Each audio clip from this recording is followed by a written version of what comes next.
Aujourd'hui, je vous embarque dans un tout nouveau projet créatif. On va créer ensemble l'identité visuelle d'une marque de matcha. J'avais besoin d'un nouveau projet pour mon portfolio et au lieu de le faire dans mon coin, je me suis dit autant le partager avec vous pour vous montrer étape par étape tout mon processus créatif. Le client fictif du jour s'appelle Natcha. Une marque de thé matcha venue tout droit du Japon et plus précisément de Nara, la ville aux daims.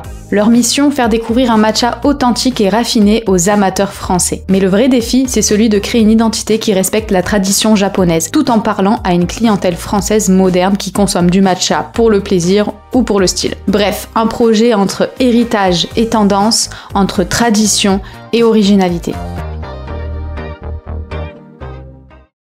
Avant de poser mes idées, j'ai besoin d'une direction pour pas partir dans tous les sens. Donc je commence par taper matcha dans Google, histoire de voir les marques qui ressortent tout de suite, et on tombe direct sur Milia Matcha, Noka, Anatae et plein d'autres, et très vite je remarque deux écoles. Soit on joue la carte du vert, très naturel, très apaisé, des couleurs neutres, passe-partout, soit on casse un peu plus les codes, comme par exemple avec Milia Matcha, qui va jusqu'à effacer presque toute référence au Japon. D'ailleurs, petite parenthèse, j'ai déjà acheté du matcha chez Milia Matcha et franchement déjà le branding je le trouve vraiment canon.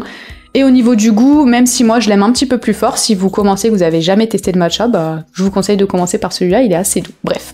Parenthèse fermée. Pour ce projet, j'ai envie de trouver un juste milieu, créer une marque moderne mais qui n'oublie pas d'où elle vient. Et pour ça, je me suis tournée vers une tradition que je trouve fascinante, la cérémonie du thé. La cérémonie du thé au Japon, c'est pas juste une façon de boire une boisson chaude, c'est un vrai rituel, un moment d'élégance, de silence, de beauté dans le geste, un moment de partage et de paix intérieure. Et moi, j'ai déjà participé à une cérémonie du thé. Bon, c'était pas dans mon voyage au Japon, c'était dans Assassin's Creed, mais ça compte quand même, non ?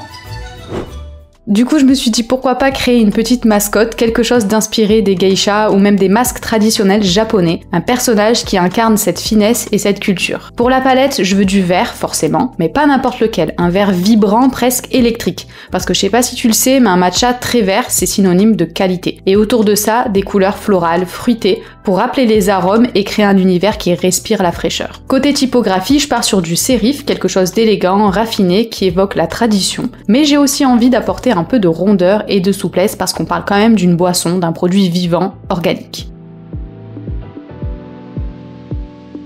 Depuis que j'ai fait cette vidéo sur Paint, je t'avoue que mon processus créatif, il a un petit peu changé. Avant, je me jetais directement sur Illustrator ou sur Photoshop, et maintenant je m'autorise plutôt à commencer sur des choses beaucoup plus brutes. À l'ancienne, juste moi, un carnet, un crayon ou l'iPad et zéro pression. Même si j'ai déjà des idées en tête, je laisse un peu mes mains prendre le relais, je gribouille des lettres, je teste des formes, je dessine des petits symboles, des idées qui me traversent sans filtre. C'est un peu comme une phase d'échauffement créative pour le cerveau, et une fois que je sens que j'ai attrapé la bonne idée, la bonne piste, je la passe au propre et je file sur mon ordi pour vectoriser tout ça tranquillement.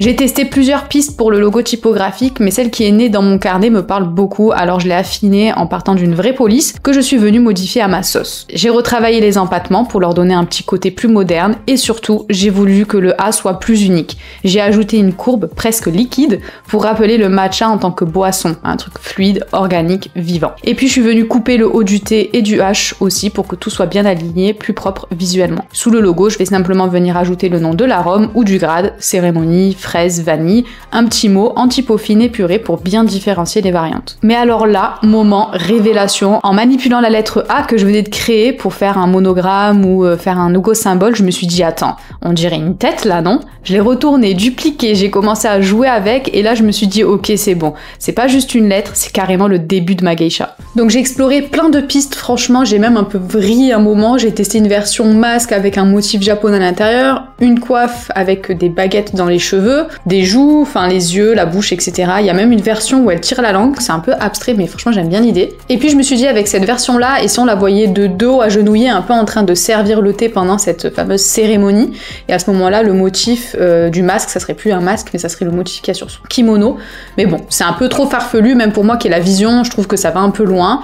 Celui que je préfère pour l'instant c'est le dernier, donc c'est une forme stylisée avec une goutte d'ailleurs au milieu du front pour rappeler la boisson, et j'ai d'ailleurs aussi mis un motif japonais à l'intérieur de la bouche ou de cette fameuse langue, et c'est un détail voilà, que je trouve qui ramène encore un peu plus dans ce côté japonisant. Bref, j'ai encore quelques hésitations, mais je pense que j'ai un petit crush pour la dernière version, et le plus fou dans tout ça, c'est que je suis littéralement partie de la lettre A pour former toutes ces variantes. D'ailleurs, dis-moi en commentaire quelle version tu préfères. Bon, on a le logo, on a la mascotte, mais là tout est encore en noir et blanc et un logo seul, franchement ça suffit pas. J'ai bossé une palette de couleurs vibrantes qui colle à l'univers du matcha. Pour chaque couleur principale, j'ai aussi défini 2 nuances pour jouer avec la profondeur et garder une bonne lisibilité. Maintenant, direction Photoshop pour créer des fonds. Je pense que je vais créer 3 fonds différents pour les 3 variantes que j'ai faites. Donc je vais faire un fond vert pour le matcha cérémonie qui sera nature, un fond rose pour le matcha fraise et un fond orangé jaune pour la version à la vanille. Je commence par dessiner des formes abstraites à la main au pinceau en utilisant mes couleurs. Ensuite je passe dans filtre fluidité et je viens tout déformer pour un effet très organique, très vivant. Une fois que c'est bon, j'ajoute un petit flou radial pour renforcer la profondeur. Je viens ajouter des éléments floraux, ici des feuilles de thé pour la version cérémonie, dans laquelle je mets un dégradé de vert. Et pour éviter que ce soit trop net ou plat, je leur applique un flou directionnel, puis du bruit sur l'ensemble, une sorte de grain pour donner de la texture. Je fais la même chose pour la version rose à la fraise et la version orangée à la vanille. Et voilà, j'ai bossé quelques visuels, préparé des mock-ups pour la mise en situation. Maintenant, c'est l'heure de vous dévoiler le résultat final de Natcha.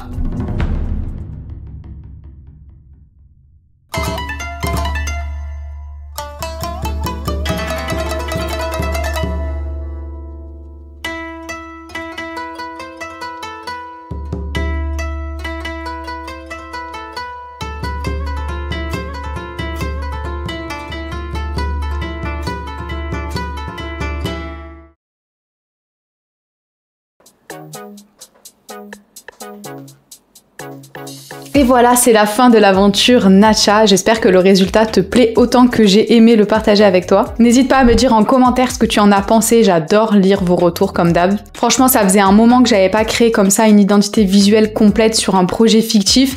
Et ça fait trop du bien d'être libre créativement parce que quand on est sur un projet fictif, en vrai de vrai, on peut faire vraiment ce qu'on veut, donc j'ai trop aimé faire ça. Normalement, il y aura pas de vidéo la semaine prochaine, je fais une petite pause qui n'en est pas vraiment une parce que je dois absolument terminer la mise à jour de la formation qui revient le 1er septembre. D'ailleurs, je te mets le lien en description, n'hésite surtout pas à t'inscrire à la liste d'attente pour recevoir une petite surprise le jour J lors de la sortie. On se retrouve très vite à la rentrée pour plein de nouveaux projets, plein d'idées, plein de nouvelles vidéos. Bye!